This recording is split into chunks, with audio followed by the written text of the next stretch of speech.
Hello everyone and welcome to the Minimalist Campers. So today we're going to talk about cattails, and the reason that I'm showing you about the cattails at this time of the year is because I want to give you a heads up, because soon we'll be able to harvest the pine or the cattail pollen, and I want to tell you what to look for before it happens so that you can keep an eye out, and when it's ready you'll be ready to harvest your cattail pollen. So the cattail pollen is a little bit like the pine pollen, the bee pollen. It helps with the reproductive system. There's a lot of nutrients, a lot of minerals, very, very healing and very tasty, a very mild flavor that you can add to your smoothies or elixirs, hot elixirs, cold elixirs, and whatever. It's just a nice superfood to have because it's local and you can harvest it yourself, and it's a lot of fun. So here are cattails right beside me.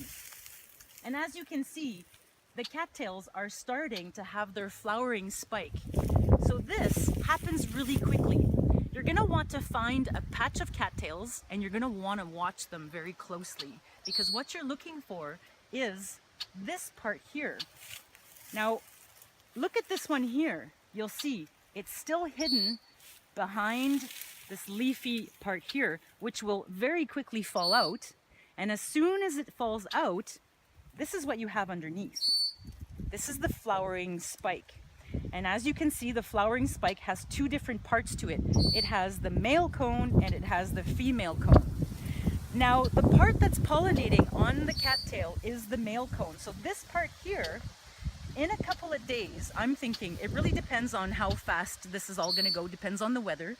This part here will begin releasing its pollen. And what we're going to do is we're going to come around with a bag and you're going to tap this into your hand like that, and you're going to have all of that very pale yellow pollen that we're going to be cultivating.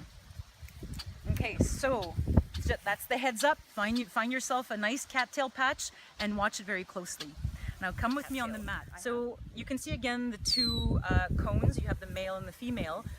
After having collected the pollen from the top part here, you can then collect the fibers from it and use it for a thickening agent in sauces or soups. You can even make muffins and pancakes out of what's going to be left after you've used it for pollen. This bottom part here, you can boil and you can eat it like corn, and it even tastes like corn. This part here, the green leaves, can be used to weave things. So you can weave beds, you can weave chairs, you can weave pillows, you can weave mats, and they used to weave dishes, baskets, plates, and all kinds of things. So I want to show you what we did this morning. We attempted to weave ourselves a little mat for our teacups. It was actually a lot of fun. I also have this part here from last year. You can see this is called the down.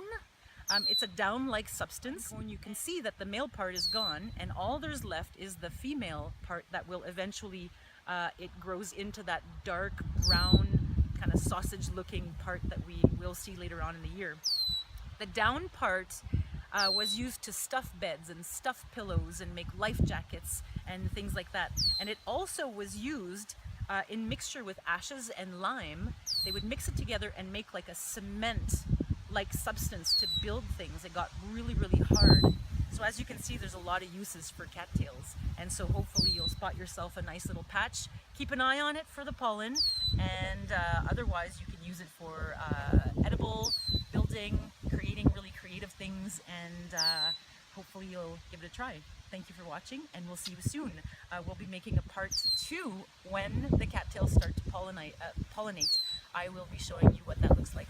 So thank you for watching, and we'll see you later. Bye.